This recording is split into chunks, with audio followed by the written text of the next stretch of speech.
And welcome everybody, Red Leaf Retrocast, retroGaming. We're back. New year, same podcast. It's 2023. I'm excited. Joey, Colin, it's good to talk to you guys for the first time in a while. Hey. Yeah. It's been over a month. Yeah, and turns out I needed that break because I got deathly ill at the beginning of the year, so it would have been canceled if we would have scheduled something. Yikes.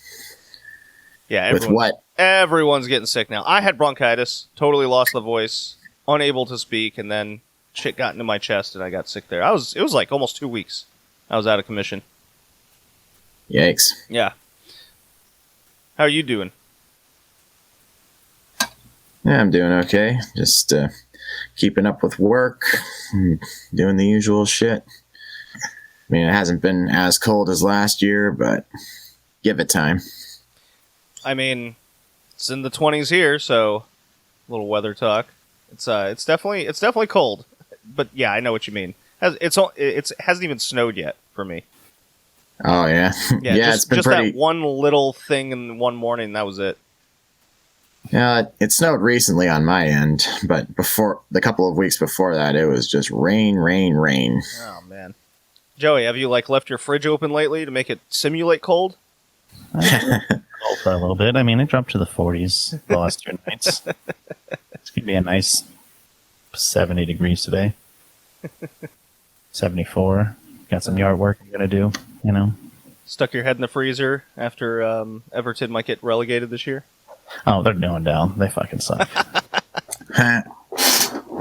Board is got to be sacked, but I did see a report that some managers that interviewed with them have reported that Asimov has been involved, and he's Russian. So hopefully they force a sell of the team, and we can get a new manager, a new board, and a new owner. Ooh. Because they all need to go. The whole club needs a good turnaround, that's for sure. Yeah, they made up a report, at least I think it's made up because I haven't seen any evidence of it, that one of the board members got put in a headlock 11 days ago, but they didn't report on it until yesterday when they said they weren't going to show up to the game. So, yeah, it's good times at Everton. Put in a headlock? Yeah, by a fan. So by a fan? Threats against the board. So for some reason in my head, I pictured at the board meeting, we got to transfer this player, and then the guy just gets up, throws him in a headlock. Well, the owner pretty much blamed the fans for him firing some managers. So, yeah, there's a lot of butting heads going on right now. Oh, good. All signs of a healthy club when people start blaming the fans. Yep. Okay. So it's 2023, and I've played essentially the podcast games and dicking around on my Nintendo Switch. That's what I was doing. Not really worth talking about. However, did get Returnal for Christmas. Very happy with that. That was nice. In that a little bit. Very good. Very good game. Well done. It's a 3D rogue game, Joey. With it really reminds me of Aliens.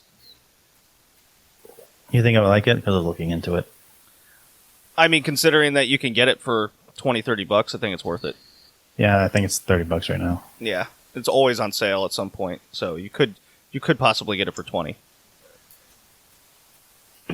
So with that, I've seen chatter online, and by that I mean Twitter. You know, a great place for news and resources, and lots of people to trust and get along with. The chatter is somewhere about this new generation, mainly pertaining to PlayStation and Xbox. There's not enough exclusives. This new generation doesn't seem worth the investment, and I would get that and understand that for Xbox, but the whole appeal of Xbox is now the online service, in my mind. Are you guys in agreement with that? Yeah, I agree. Yeah. Yeah. And then for Sony's perspective, I still think they're pumping out top-end exclusive titles annually. It's just, I think a lot of people forget that, I don't know, this COVID thing really put a hamper in a lot of gaming development over the past 2 years, especially those that develop outside of the United States. Like Japan still has strict restrictions, and Europe for a good chunk of time was the same. Not to mention a couple studios were in the Ukraine. The superconductor issue that really halted a lot of console production for a couple of years there. And every sign I've seen kind of points to 2023 as a big bounce back year. And Nintendo even had a couple of years of just kind of nothing really going on because of the same issues. And so Nintendo was kind of thrown in that as well, where their slowdown has slowed down the prospect of the Switch going forward. And now there's rumors of a new Nintendo console and all this. I'm not really buying that quite yet. I would probably suspect some sort of Switch evolution, kind of like the Wii to Wii U. That would be more my guess, if I'm just throwing darts at a board. But I wanted to take this time to kind of look at an article that came out for what's poised to have a bigger year, and then just kind of games we're looking forward to that are prospective to come out in 2023. What do you guys say? Yeah. Sure. Why not? So there's this Forbes article that came out like a week and a half ago, and Xbox is supposed to have a big year with Forza coming out, Redfall, which I'm not familiar with, to be honest, and Starfield, which seems like it's been poised to come out for like 6 years. So that's Xbox's big hitters for 2023. And excuse me. Phew, sneezing. Look, man, it's getting cold. So Starfield, a lot of people are starting to get a little hesitant on because we haven't really heard enough or seen enough from it. It's really getting Cyberpunk 2077 comparisons, where everyone's just praying that it doesn't come out the same way. And then Redfall seems to be, it's kind of like Far Cry, which honestly could be a good game for Xbox. They're missing a lot of kind of original titles like that. Meanwhile, on the PlayStation 5 end, they got Forspoken, which comes out in like 5 days. Final Fantasy 16, and then Spider-Man 2. I'd say, barring Forspoken to be a dumpster fire, which I'm fingers crossed that it's not, because I'm probably going to get that game.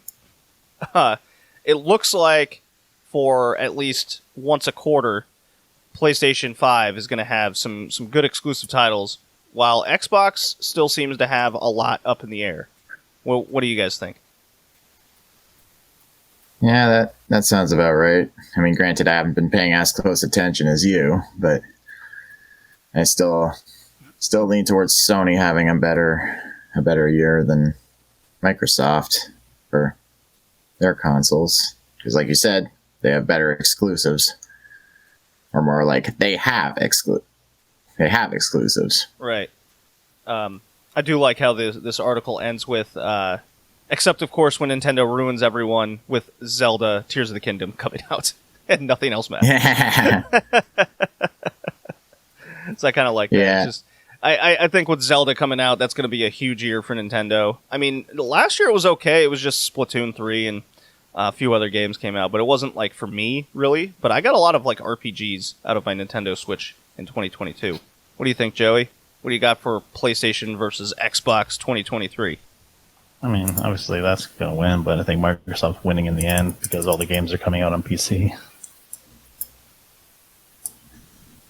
There's a lot of PC games, so... You shut your whore mouth. I mean, I'm excited about Hades 2. That's going to be early access on Steam. So Payday 3, that's going to be awesome. I'm looking forward to Spider-Man 2, which of course PS5. Looks like they may not do a PS4 version. So hopefully it's a true PS5 game. Mm-hmm. There's a lot of good games coming out. It's going to be an expensive year.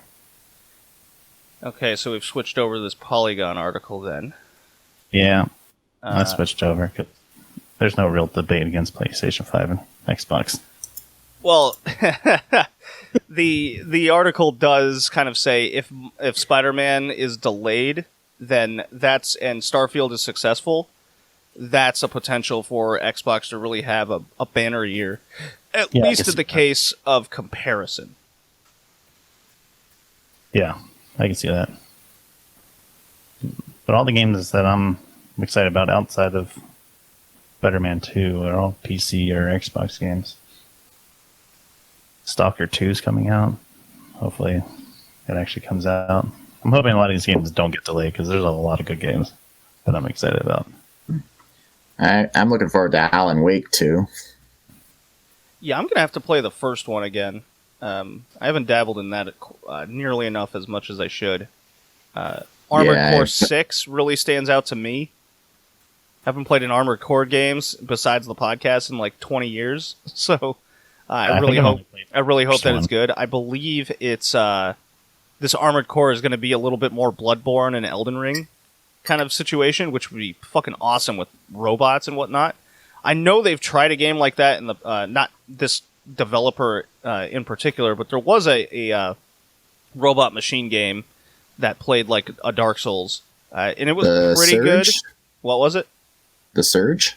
Yeah, Surge 2. That was recent. Yeah, I actually got Surge 1 and 2 on sale during PlayStation's holiday sale. I haven't played it yet, but just thought that was funny. Assassin's Creed Mirage. I'm big into Assassin's Creed, so... Yeah, but I'm hit or miss. I'll see if the game's actually good. Well, the last one was good, the Vikings one. I thought that was done really well. I've heard it was good, but not an Assassin's game. Well, I mean, they've definitely kind of gone to the way of more about just action-adventure, more or less. Fair enough. Hopefully this one returns to its roots. I don't know, a lot of people don't like those following and hiding missions. I hate the following. The following ones are annoying as hell. But I mean, like, slowly picking off people is fun. Yeah. I don't know what this game is. This is interesting. Banishers, Ghosts of New Eden. Follows ghost hunters known as Banishers who take a vow to protect the living from evil specters. The creepy action RPG is made by Life is Strange developers, and it'll be published by Focus Entertainment. Coming out on everything. Xbox FEC. If it's by the Life of Strange people, it probably will be like a narrative adventure, more or less. Maybe, yeah. I'll have to look into it, but you skipped over Baldur's Gate 3.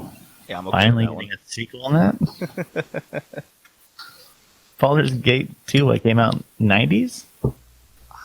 I feel like that came out in 2003. Baldur's Gate came 98. Baldur's Gate 2 came out 2000 with an expansion in 2001. They've had some enhanced editions. It looks like the last... There's Siege of Darkspear in 2016. Do we think there's any chance the Final Fantasy VII Remake Part 2 is coming out this year? Maybe. I say 0 chance. Yeah, probably. I can wait.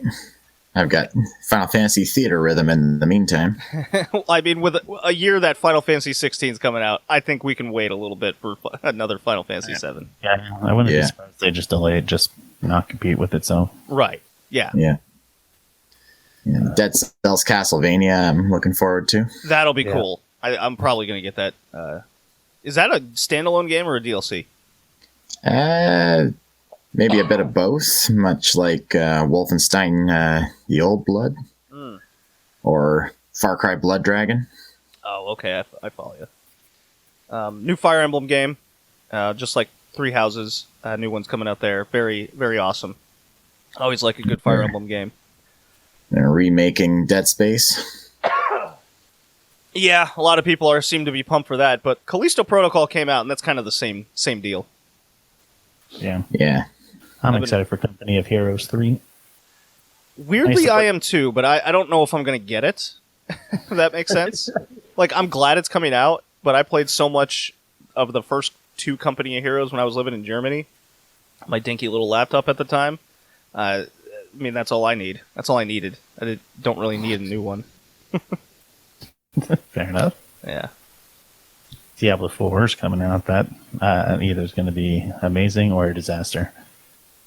Yeah. Colin, I feel like we've been waiting on Hollow Knight Silk Song for like 5 years. Kinda.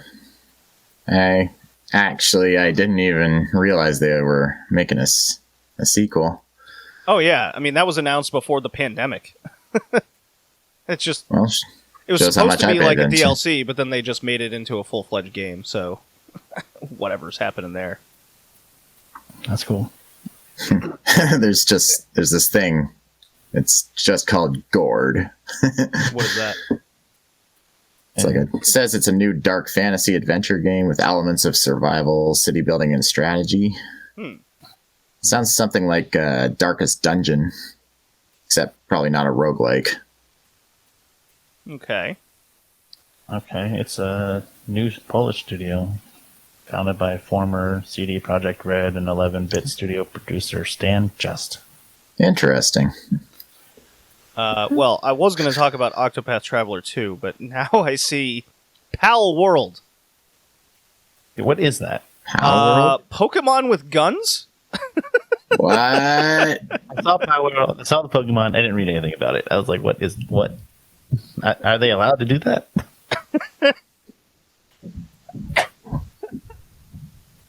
God, don't make me laugh too much. I'm going to die. Like, it. They also eat each other, perform factory labor, undergo medical testing. I'm surprised Nintendo allowed this. So, I don't think it's coming out on the Switch. going out on a limb on that one. Is Pokemon an actual Nintendo, or do they just have rights to the games? I think Nintendo has a lot to do with it. Probably wrong. But, they are the owner of it with Game Freak, so that's weird that Yeah. Nintendo's actually doing a game like this. I see Oxenfree 2. That looks interesting. it could be neat. I enjoyed the first one. Pikmin 4 on the Switch. Hell yeah. Just give it to me now. Payday 3. I'm excited about that. I played Payday 2 a lot. Planet of Lana. It's supposed to be like Limbo. Oh, that could be good. Let's see. Pragmata. That could be delayed. That's a Capcom sci-fi game. Could be cool. There's Resident Evil Redfall. 4 Okay, so remake. here's Redfall. Here's the third big Xbox game. Developed by Arcane Austin, Redfall is Bethesda's Softworks open-world shooter about a city overrun with vampires. Though it's billed as co-op, the game sits somewhere between multiplayer and single-player, likely more entertaining with friends, but something you can totally play solo. I do like that concept. Arcane Austin has previously developed games like Prey, the reboot, as well as games in Dishonored. The studio's new project is led by Harvey Smith and co-creative director Ricardo Bear. It's coming sometime in 2023 to Xbox Series X and PC. I mean, I hope it's good for Xbox's sake. They need a game like this badly. Yeah. I just put up some gameplay footage that they released 7 months ago. It looks pretty good. Yeah, I hope it is. I might get this. Oh, Remnant 2 looks good. Dark Souls with guns. Let's see if they and can it's deliver co-op. this time. Fully co-op, it says. Okay. Let's see. Resident Evil 4 remake. Yeah. Stalker 2. I think a lot of people talked about that one. Yeah, I'm excited about that. RoboCop Rogue City looks interesting. So it looks like it's made by the same people that did Terminator Resistance. A System Shock remake. That's interesting. Oh, yeah. Yeah, I've been looking forward to that for months now. I've actually got it on my wish list on Steam. I'll probably play Starfield if it on Game Pass. I'll check it out. I don't think I'd buy it though. Oh, here's one that Team Ninja. Those are the people that made the Neo games that are fucking hard as hell but awesome. Wolong Fallen Dynasty. China's Three Kingdoms period. Like Neo, it would give players a strong challenge against demonic bosses in a lush historical setting. Prep folks for the task with a very well-received demo back in September. Game launches March 3rd on all platforms, except Nintendo, of course. And I kind of throw that I went through the list. So, man, that's a lot. That's what I'm talking about. Bounce back year in gaming, 2023. Yeah, I agree. That list looks pretty good. Yeah, we got some pretty interesting stuff coming out this year. Yeah, I think the PS5 collection is going to grow a little bit this year. A lot of money to be spent, especially after winter ends, and I'll have a little bit more money per month rather than hundreds of dollars in oil that I have to buy all the time for my heating system. That's from the fucking 20s. Oh no. Better get that replaced, man. Dude, you got $25,000? I do, but I'm not going to share it. Oh, okay. So nice of you. Okay. I guess I'll get a drop up, and Wait. can't... What's up? Are we going to talk about what our favorite Retrocast game of last year is going to be? Oh, I totally forgot about that. Let me pull up... I'm going to pull up the drive here. That's right, we were going to do that. I need to pull it up too. I forgot as well. Yeah. I'm pretty sure I know what my favorite game was. Well, Colin, you want to start us off with your kind of top three? Well, our top three overall were Half-Life, BioShock, and let me see. There's a third one, but I can't remember what it is. Resident Evil 4. Yeah, that's the one. And Madden 2005 got an S overall. I pulled up the wrong sheet, of course. I'm so good. There we go. That's the right one.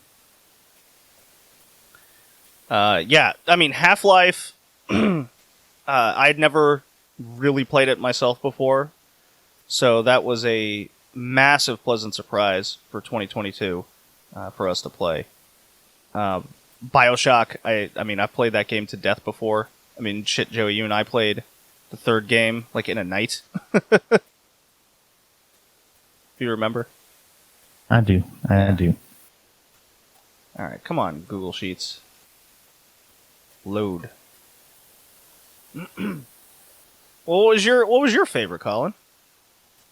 I think I'm going to say Half-Life. You're going with Half-Life. Okay. I mean, BioShock and Resident Evil 4 are also fantastic, but Half-Life has just enough of an edge. I mean, even though it came out in '98, it's still comparable to what those two are capable of, so in terms of quality. So Half-Life gets the win. Yeah, I mean, I think that's one of our rare, if not only, game that we gave all S-tier ranks to it. I was pretty fond of Hitman Contracts, to be honest, but I don't think it'd be my number one, considering that games like BioShock and Half-Life kind of blew my mind across the year. Now, we did play Yar's Revenge on the Atari via Joey back in November. That was like a shocking revelation for the game in the area it came out. Don't think I'm going to say it's my game of the year, but something worth talking about. Let's see.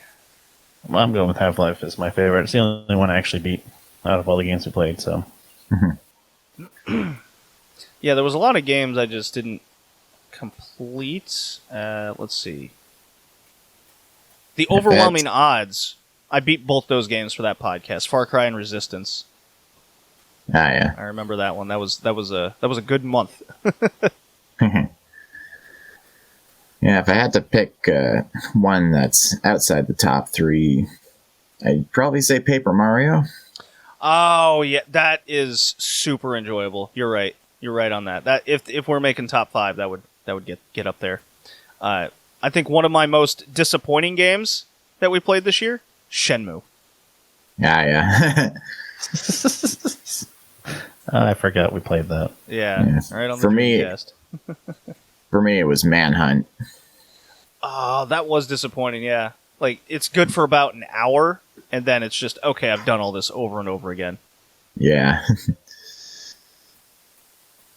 Let's see. Yeah. One of the most surprising for me was Turok. Actually, I enjoyed that way more than I expected. My most surprising was Looney Tunes. Oh yeah, yeah. It was like a puzzle game almost. That's the same podcast of Yar's Revenge. You're right. Yeah. Yeah, that got an A overall from the 3 of us. Who gave it an S? You, Joey? Looney I did. Tunes? I went You did. S. Yeah, you and us. I think that'd slip into the top 5 for me then. Yes, greatest games of all time: Paper Mario, Thousand Year Door, System Shock, Half-Life, and Looney Tunes. System Shock? Don't you mean Bioshock? No, didn't we play? What? It was Bioshock we what am I played. thinking of? No, I know we played Bioshock. We played another one in 2022. Yeah, it was like No, it was like a couple of years ago. We played System Shock 2. It was in our sci-fi horror yeah, episode. what am I thinking of?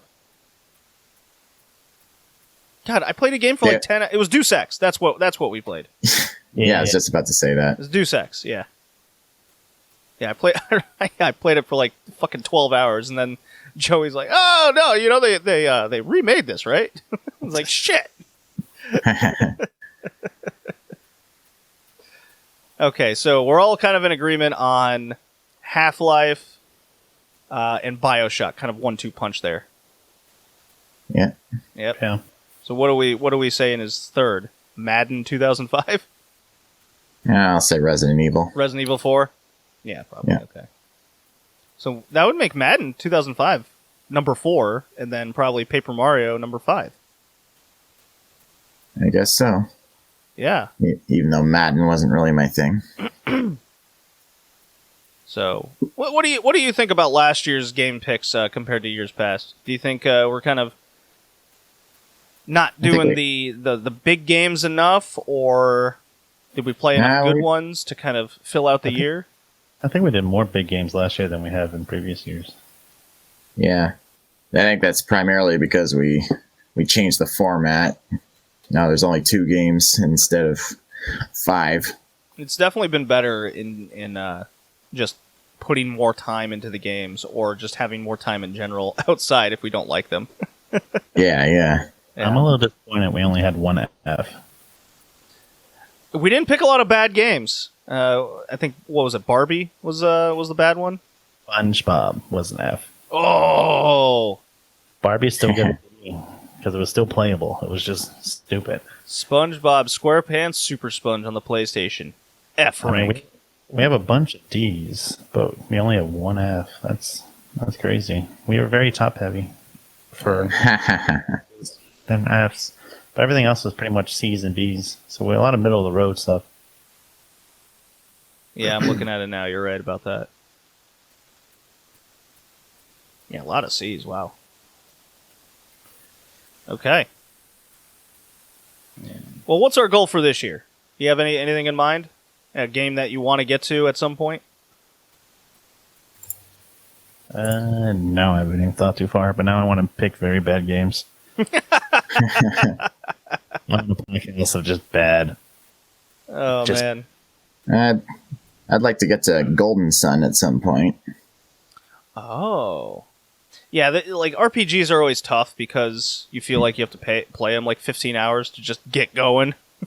Yeah. But for me, Maybe. I want to do more like action-based games. I just don't know like what era I want to concentrate on, Because I've had, like, for example, I've had Onimusha 2 on my Let's Play list for the podcast for ages. Just never felt right at the right amount of time. So that might be a topic I'll hit right away to start the year. Maybe Devil May Cry 2 and 3? Ooh, I don't know about Devil May Cry 2. I don't want to punish myself. I have less, let's say less than vague memories about the torture that was Devil May Cry 2. Yeah, I'm hoping to get around to Professor Layton in the Curious Village at some point. Professor Layton games are good. All right, let me get this drop going here. So once again, Half-Life, BioShock, and then we kind of dropped off from there a little bit. But those are our top 2 that we played last year. Pleasant surprise. Cool beans. It's not often that we generally agree that these critically acclaimed games are in fact critically acclaimed for a reason. Yeah. Yep. So let's see. You know what? I'm gonna play this drop. See how long it takes to load. Hopefully not long. It is the Parasite Eve theme that I'm loading up here. You've been using that a lot lately.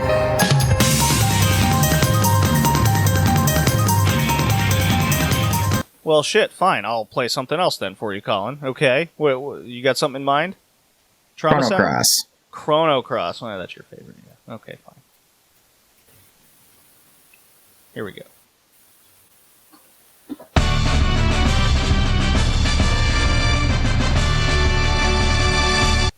Okay.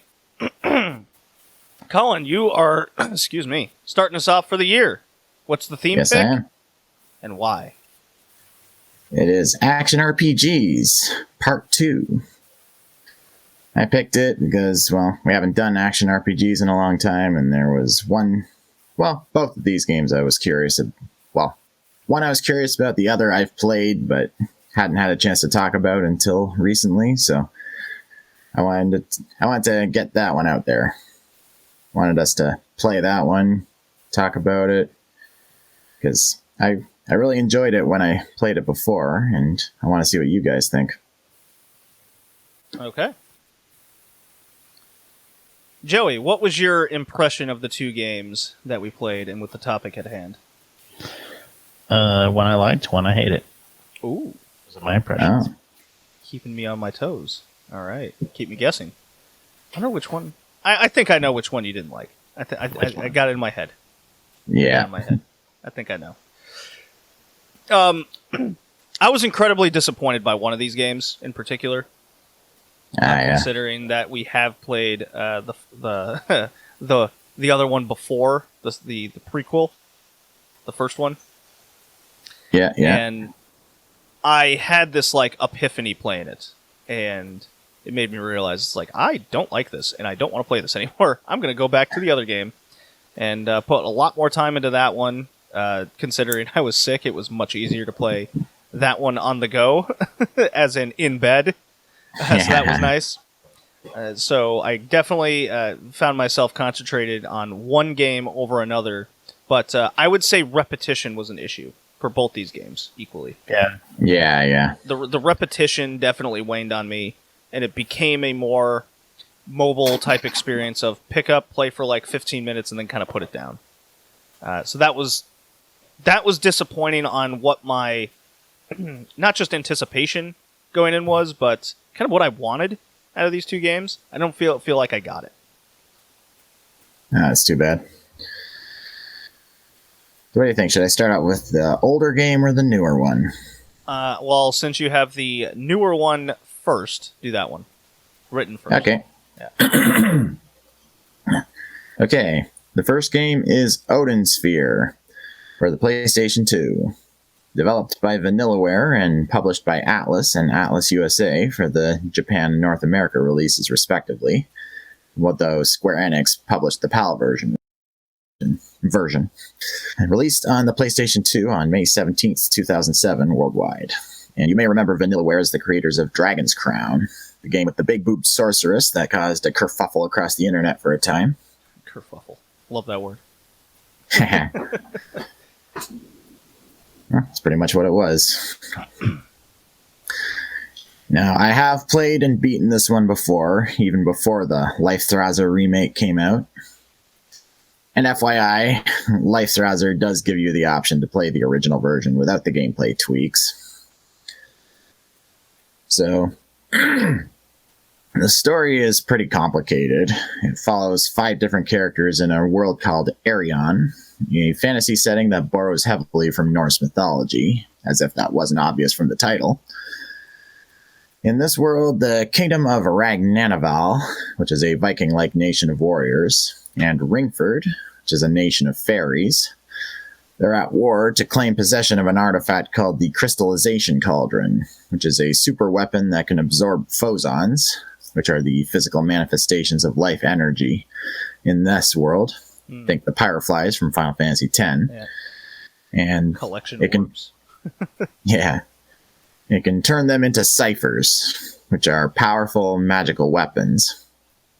But early in the story, the Ring of Titrel, which is the key to making the cauldron work, goes missing, which makes the cauldron useless to either nation, though they still fight each other throughout the story. As for our 5 characters, you have Gwendolyn, a Valkyrie warrior, and also the daughter of Odin, who's the leader. She cool. I like her. Yes. Though daddy issues, that is all. I mean, but look, they're not unwarranted. if your father was Odin, I think I'd have some mental disabilities of some kind. Yeah. And Gwendolyn uses a cipher in the shape of a spear. And then you have Cornelius. Good weapon for the gameplay. Yeah, for sure. And then you have Cornelius, the prince of another nation called Titania, who gets turned into a rabbit-like creature called a puka by his girlfriend's overprotective brother. Don't you hate when that happens? Yeah, happens all the time. And he fights with a sword cipher. That's one thing you'll notice with this game. Each of the 5 characters has a very different gameplay style.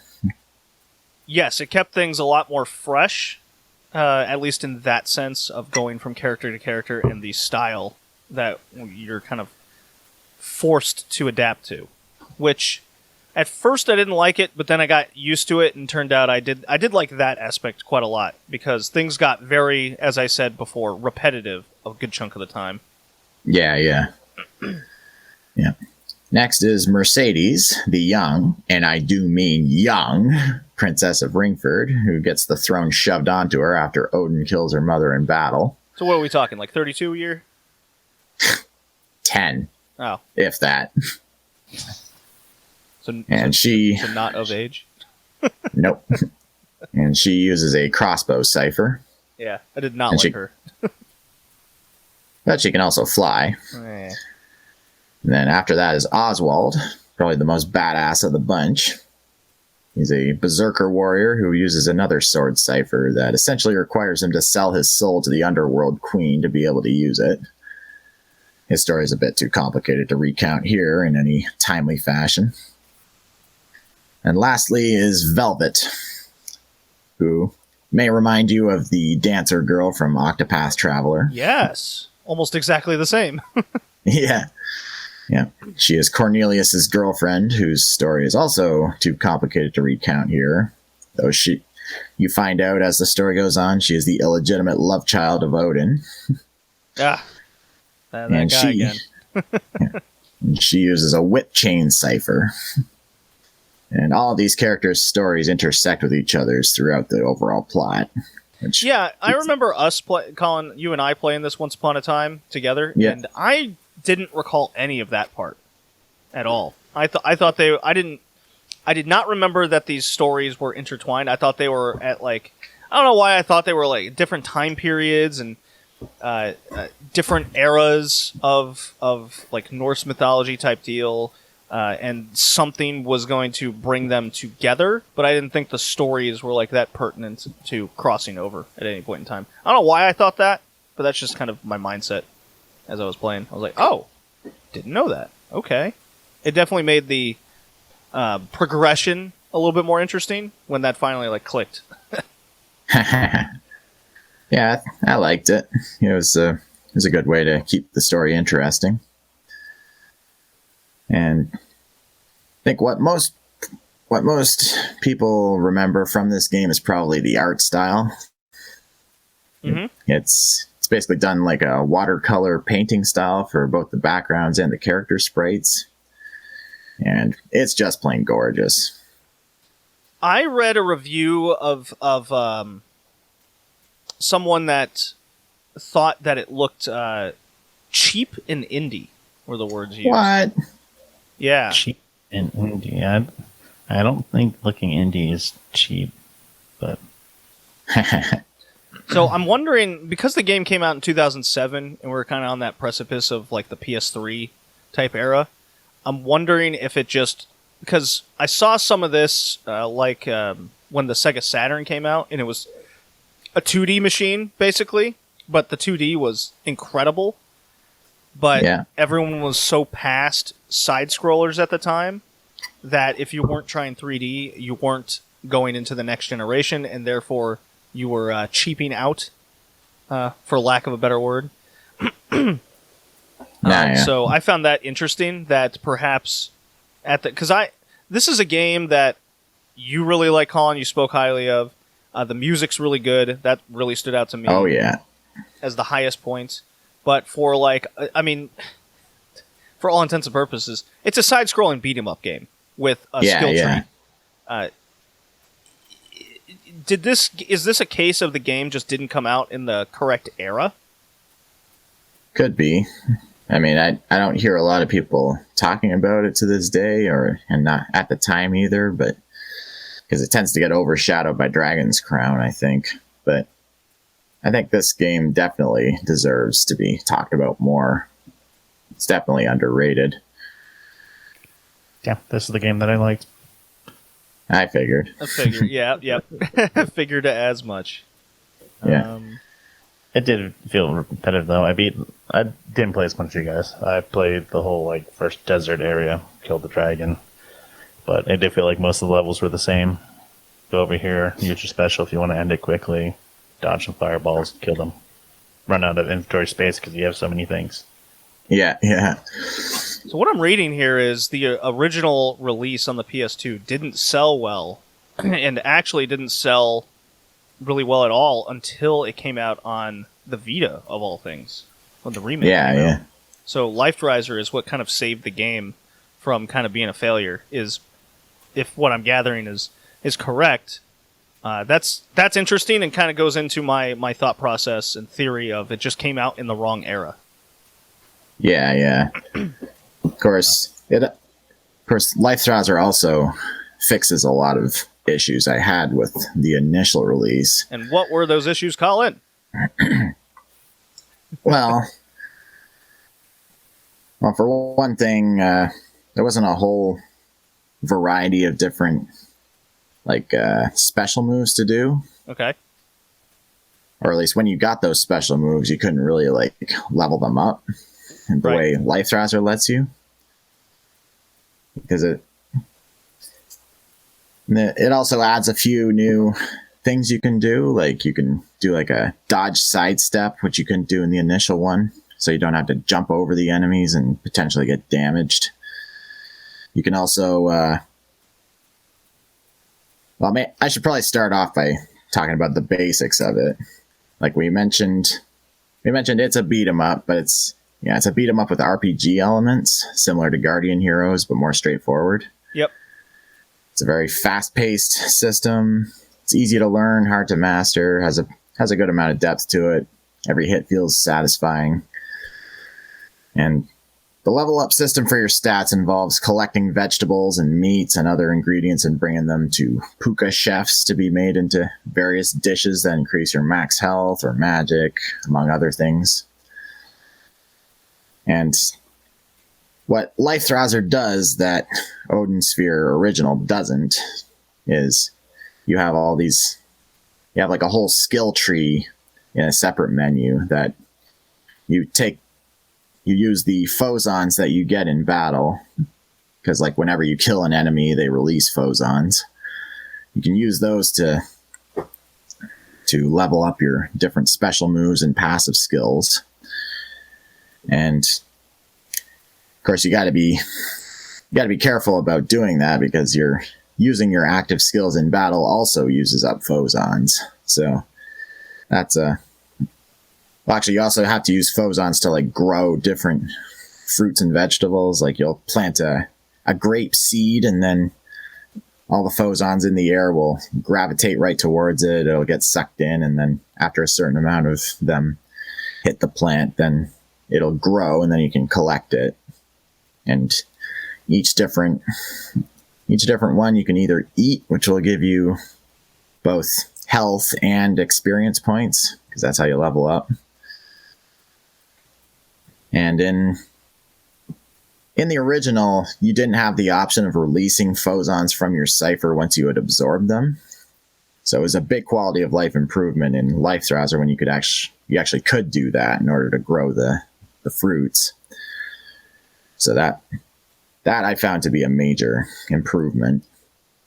And let's see.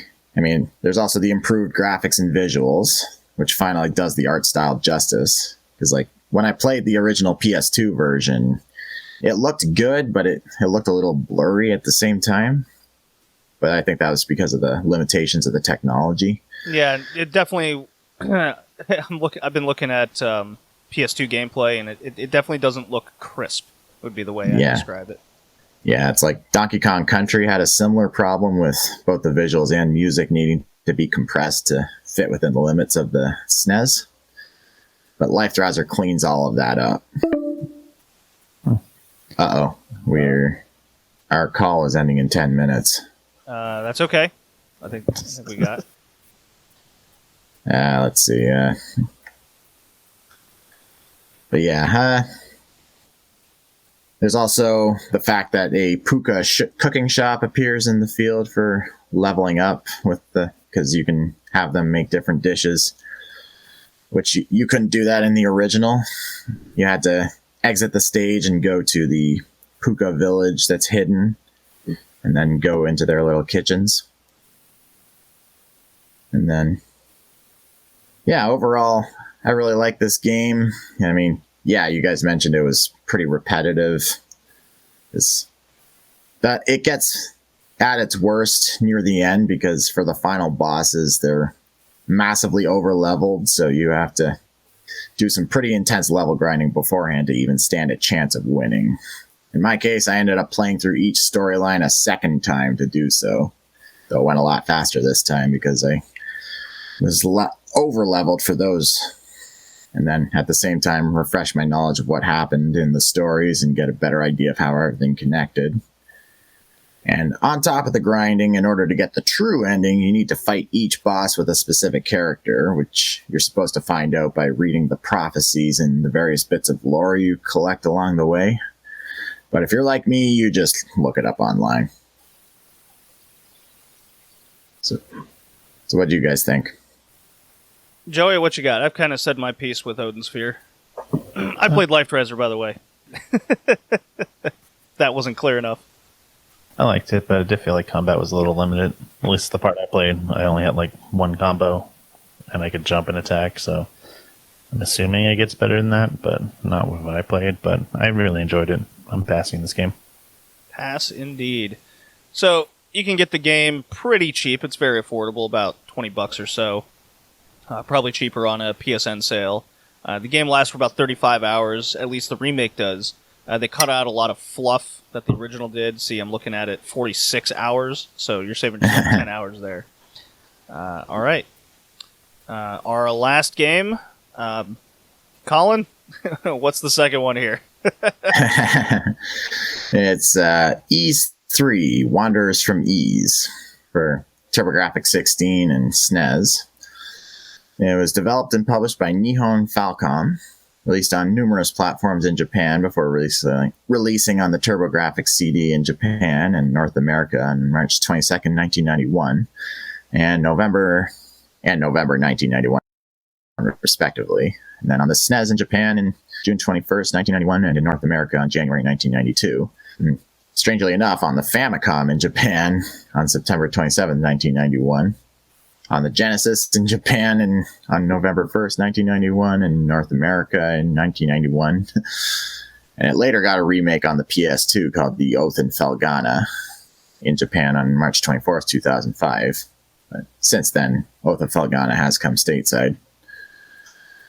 And I wanted to cover this game because we had covered Ys 1 and 2 in a previous cast, and I was curious to see how this one compared. May 2019.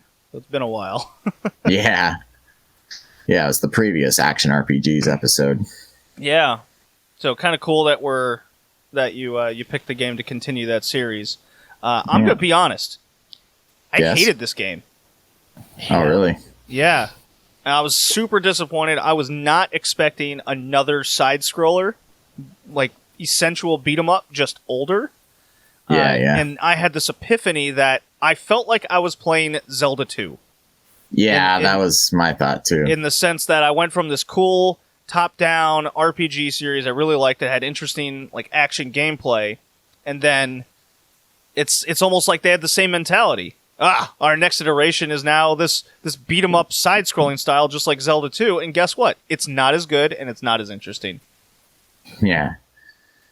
For those wondering, the plot is Adol Kristen from the first two games and his new friend Dogi, also from the first two games, who apparently became his friend off screen, are on some kind of journey with no real goal in mind. But then after a strange encounter with a fortune teller, where her crystal ball shatters, they decide to pay a visit to Dogi's hometown, upon which they come across some strange monster activity and the men of a nearby castle threatening the town. So Adol and Dogi are pulled into a plot involving 4 magical statues and attempting to thwart a plot to resurrect a powerful demon. And yeah, like you guys said, gameplay's pretty different from the first one. Side-scrolling instead of top-down, and you don't run into the enemies to attack them, you slash with a sword. I mean, I'll say this about the game, the soundtrack is still really good. I'm still listening to the first Dungeons track on YouTube when I'm at work. And unfortunately, this game is a major grind fest. Yeah, and for a game that's like 4 hours long, that's also extremely disappointing. Yeah. It's like that first gargoyle boss you have to fight with the soundwave projectiles was a major pain in my ass. It's like you have to get right up close to do any damage to any enemies. But here, if you get close to it, it'll do like this lightning bolt attack that utterly destroys your health. And even with the power ring and a medicinal herb, yeah, the game only lets you keep one healing item at a time, which is bullshit. Very much bullshit. And plus the sword and armor upgrades, the thing kicked my ass so hard. And the hit detection is a real bitch too.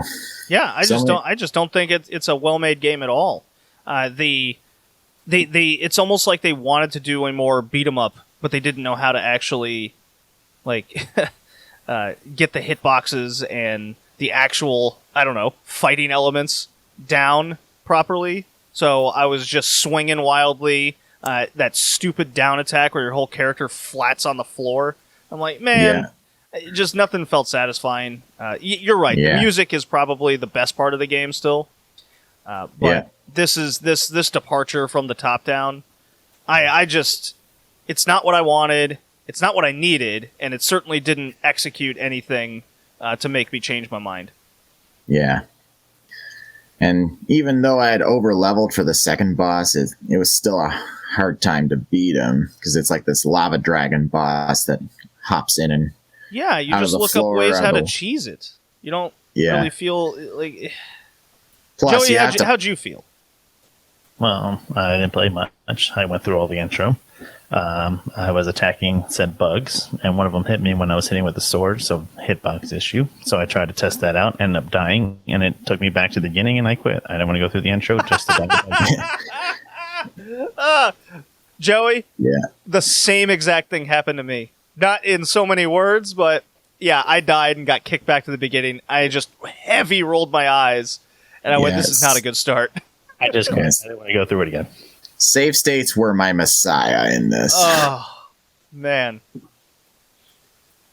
And that lava dragon boss, you have to, every few seconds, you have to pause the game, deactivate the shield ring, because you only have like a specific set amount of time to be able to use like rings for power-ups. And then as soon as the dragon disappears into the wall, I pause, deactivate, unpause, wait for him to come back. Then once it comes back, pause, reactivate, unpause, try to slash it. Then it'll disappear onto the other side, pause, deactivate, rinse and repeat. It was so tedious. Yeah. I'm hoping Oath and Felghana addresses the mentioned issues. Yeah, because I like the Ys franchise. It's definitely got a... You know what? I wonder if we can go back to Discord for a second, because this Google Meets call is going to end in like 60 seconds here. Okay. Let's see what we can do.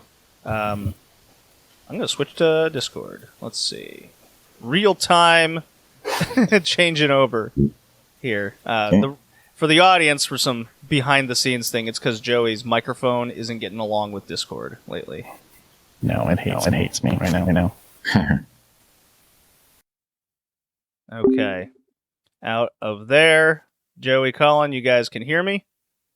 I can hear you. Yeah, I can hear you. All right. Let me turn Colin up. Okay. All right. Am I robot-y? No, you're good. Yeah, you're perfect. Until Discord hates me. Until Discord hates you. So yeah, the side-scrolling presentation I think is a total miss. I'll have to do a little bit more research to see if the I can't call it a sequel, but the remake fixed a lot of this. I'm kind of hoping it did. I could click on this wiki right quick to see if anything changed here. Because the remake came out in 2005. Remaster on Nintendo Switch is slated for this year. Nice.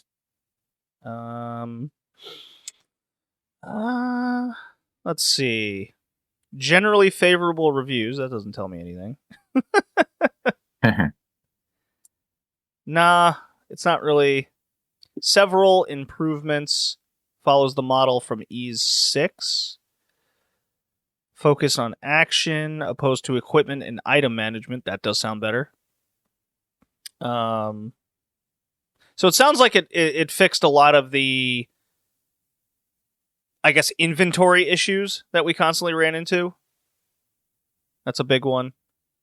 It seems like, yeah, I'll have to do a little bit more research into that.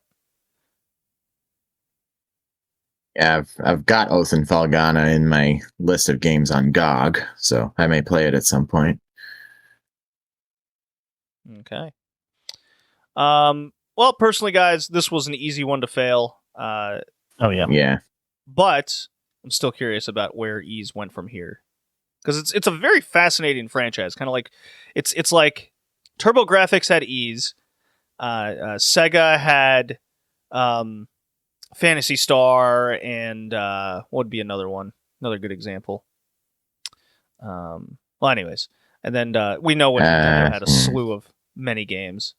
But, yeah. With TurboGrafx, with the Ys franchise, I'm fascinated in this series and why it's not more talked about and why they seemingly kind of kick it off to the curb. At least fans do. But I think the 4 hours of gameplay, even though I didn't really like the gameplay, the game being only 4 hours is one of the bigger disappointments there. Yeah. It's supposed to be an RPG, not this like action game that ends in less than 6 hours. Yeah, and most of the gameplay is grinding, so that makes it extra. That cuts a lot of the interest out immediately for a short game when you just find yourself grinding. So what, like 3 levels and then you just die and redo it? Nah, count me out. Yeah. Yeah. Who knows? We may end up covering the whole series up to 8 on this cast. Yeah, maybe. There's 8 of them? There's a lot of them, Joey. Yeah. Sounds like it didn't really start getting good again until like 7. It lasted that long with that many shitty games? No kidding. Yeah. Ys 8 is really good, though. Yeah, I've got it on my Switch. Yeah. I got it on my Vita. I even got Ys 9. Oh, I haven't played that. I haven't either. I just wanted to have the physical thing in my hand. Yeah. So Joey, you only have to suffer through about 5 games, and then we swear it's good again. Well, Joey, you wanted shitty games. Here you go. I got one. But is it enough? Is it enough, though, is the big question. So I'll go first with the tiers, because obviously I think we all think Odin Sphere is the superior one out of the 2. Yep. Yeah. My tier rankings, I'm going a B with Odin Sphere. I'm going with a B. And then to start off the year, I'm giving Ys 3 an F. Oh, man. Bad enough for me. I thought the gameplay was bad and or repetitive, sometimes both. It was short for an RPG. That was unacceptable. And the departure from the top-down, they failed to execute it in any satisfying way. So, considering that it fails every category that I was looking at, it gets an F. Okay. Is it bad enough, Joey? I agree 100% with your ratings. B and F. Oh, look at that. We're starting strong. All right, Colin. Well, I actually had played a little bit of the original Odin Sphere in addition to some more Life Thrasher. I mean, as far as Life Thrasher is concerned, I actually had gotten as far as the Velvet storyline. Ooh, okay. But yeah, I'd already beaten Odin Sphere 1, and yeah, playing the original version after all this time, it didn't quite measure up to what I remembered. So I'm gonna give the original a low B, and I'll give Life Thrasher an A. All right, so we'll just go with B with that one then. All right. And then for Ys, I'll give it a D. It would be an F. It would be an F, but the soundtrack is good. So the one thing that it did well. Okay. Yeah. All right. Well, the overall is going to be an F anyways. Naturally. Yeah. I mean, it's 2 out of 3 of us hate it. So. Okay, Joey, you have the next theme pick. What is the theme? Yes, I do. Crossover. Awesome. Games within games. All right. I'm sure it's going to make some people happy with one of the games because it's so retro. That's super retro, we swear. Hey, 15 years old minimum. That's all it takes. Of course. Yep. So this was episode 128, Red Leaf Retrocast. See you next time, everybody. Bye. Bye now.